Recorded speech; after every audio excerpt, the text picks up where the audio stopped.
நாட்டுக்கு மிக பெரும் சேவையாற்றிய தம்பதிகள் கைது. மனோதத்துவ நிபுணரும் இன்ஜினியரும். இலங்கைக்கு மிகப்பெரிய கௌரவத்தை பெற்றுக் கொடுத்துருக்காங்க இன்டர்நேஷ்னல் லெவலில். அஸ்ஸலாமு அலைக்கும் வரஹ்மத்துல்லாஹி வபரகாத்துஹு. அன்பான அனைத்து உறவுகளுக்கும் இனிய மாலை வணக்கம். இப்போ ரீசண்டாக ஒரு இன்ஜினியரும் ஒரு மனோதத்துவ நிபுணரும் கைது செய்யப்படுறாங்க. இவங்க கைது செய்யப்பட்டதை அடுத்து விசாரித்து பார்த்தா தங்களது படுக்கையறை காட்சிகளை தயாரித்து தவறான தளங்களுக்கு பெருமளவு பணத்துக்கு விற்று வந்த இது தெரிய வந்துள்ளது. இதில் மெயினான டாபிக் இந்த வெளிநாடுகளில் வாழ்கிறவங்களுக்கு தான். நல்லா கேட்டுக்கோங்க. இப்போது அதிகமான டார்கெட் பார்த்திங்கன்னா இளம் மாணவர்கள், மாணவிகள், இளைஞர், யுவதிகள். பொதுவாகவே இந்த உலகத்தில் இப்போதைய தேவை எல்லாருக்கிட்ட கேட்டாலும், சின்ன குழந்தைகிட்ட வந்து எல்லார்கிட்ட கேட்டாலும் முதலாவது தேவை என்ன? பணம். மிருகங்களுக்கு ஒரு சாப்பாடையும் பணத்தையும் வச்சு பாருங்கள், அது சாப்பாடு மட்டும்தான் எடுக்கும், பணத்தை வீசிட்டு போயிடும். ஆனால் அதே ஒரு மனிதனுக்கு நீங்கள் எதை வச்சாலும் பணத்தை கூட வச்சிங்கன்னா பணத்தையும் சேர்த்து தான் எடுப்பாங்க. அதுதான் இயற்கையிட நியதி இப்போதைய சூழலில்.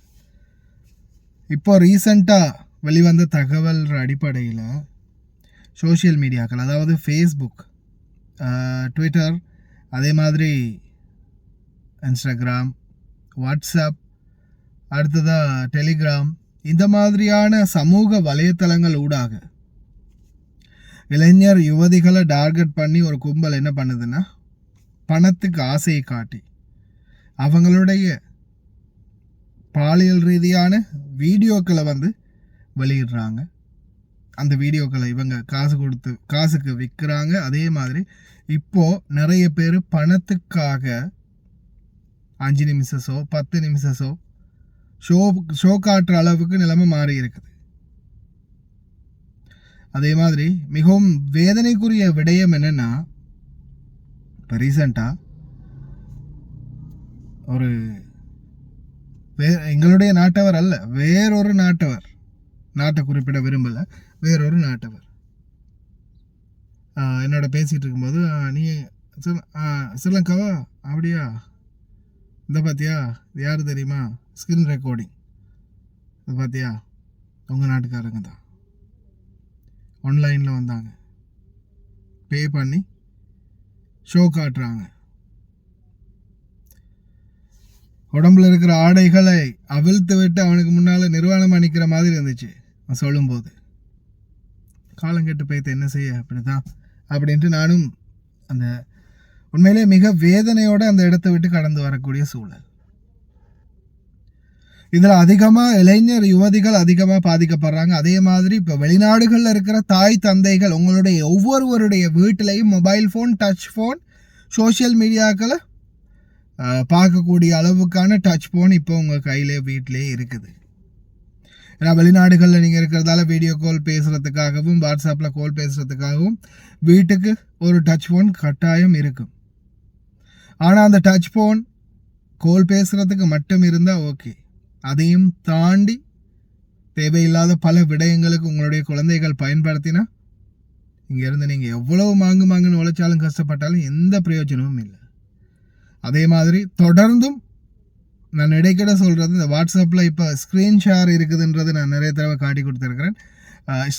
ஸ்க்ரீன் ஷேர் மூலமாக ஒரு வீடியோ கால் எடுக்கும்போது வீடியோ காலில் ஸ்க்ரீன் ஷேரில் உங்களால் முடியும் அந்த பக்கம் இருந்து பேசுகிறவங்களுடைய ஃபோனை வாட்ச் பண்ண முடியும், இரு தரப்புலையும். இது வந்து எல்லாருக்குமே பொருந்தும், குழந்தைகள், கணவன், மனைவியிலேருந்து எல்லாருக்குமே பொருந்தும். நீங்கள் அந்த ஸ்பாட்லேயே ஏதாவது ஒரு ப்ரூஃபுக்கு சரி, இப்போ பாருங்கள், இந்த இப்போ தான் இங்கே பாருங்கள் கால் வந்துச்சு, இப்போ தான் மெசேஜ் வந்துச்சு, இல்லை இப்போ தான் இங்கே பாருங்கள் என்னுடைய ஃபோனில் நான் இதை பண்ணினேன் அப்படின்றதுக்கு ஆதாரம் கூட காட்ட முடியும். ஸ்க்ரீன் ஷேர் மூலமாக நீங்களும் உங்களுடைய குழந்தைகளுடைய ஃபோனை செக் பண்ணலாம்.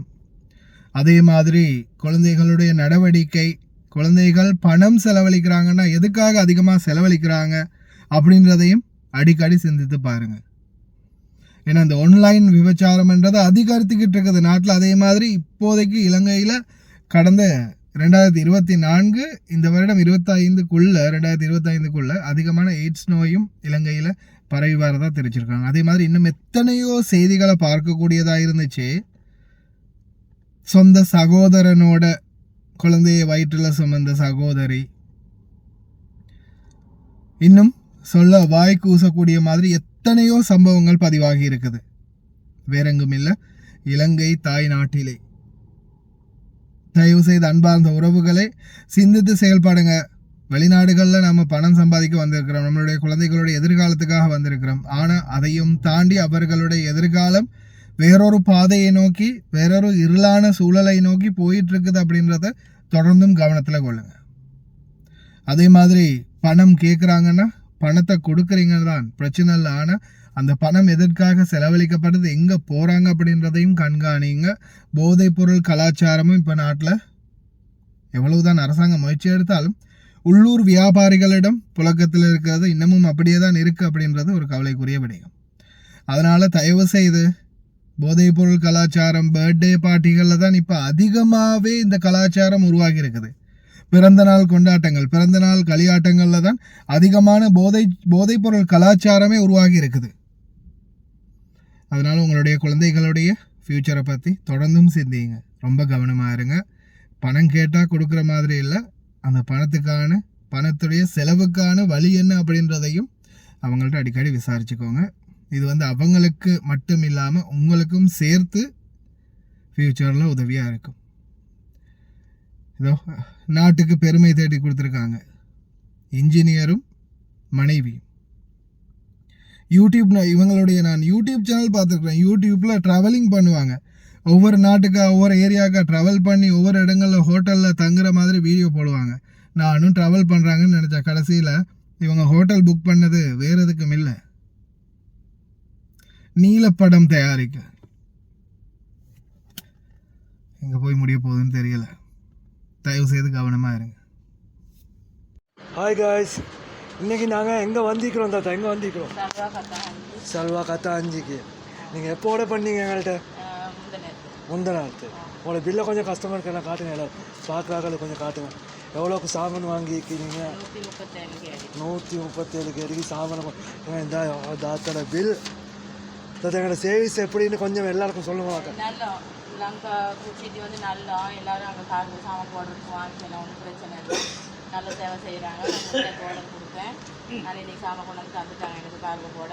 நீங்கள் கேட்ட சாமான் எல்லாமே இருந்துச்சா? எல்லா சாமானும் இருந்துச்சு, நான் போட்ட சாமான் அவ்வளோ இருந்துச்சு.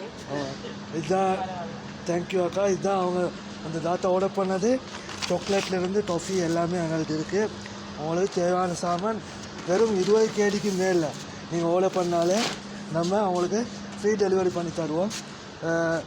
நீங்களும் கால் பண்ணலாம், ஸ்க்ரீனில் நம்பரை போட்டேன். ஓகே, இன்னொரு வீடியோவில் சந்திப்போம். தேங்க்யூ தாத்தா. ஓகே, பாய். லயன் எக்ஸ்பிரஸ் கார்கோ, நம்பகமான கார்கோ.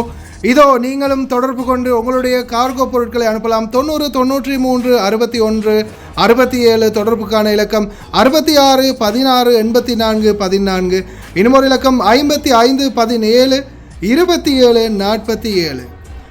அதே போல் இன்னும் ஒரு இலக்கம் 50 53 79 39. இன்னும் ஒரு இலக்கம் 99 69 84 94.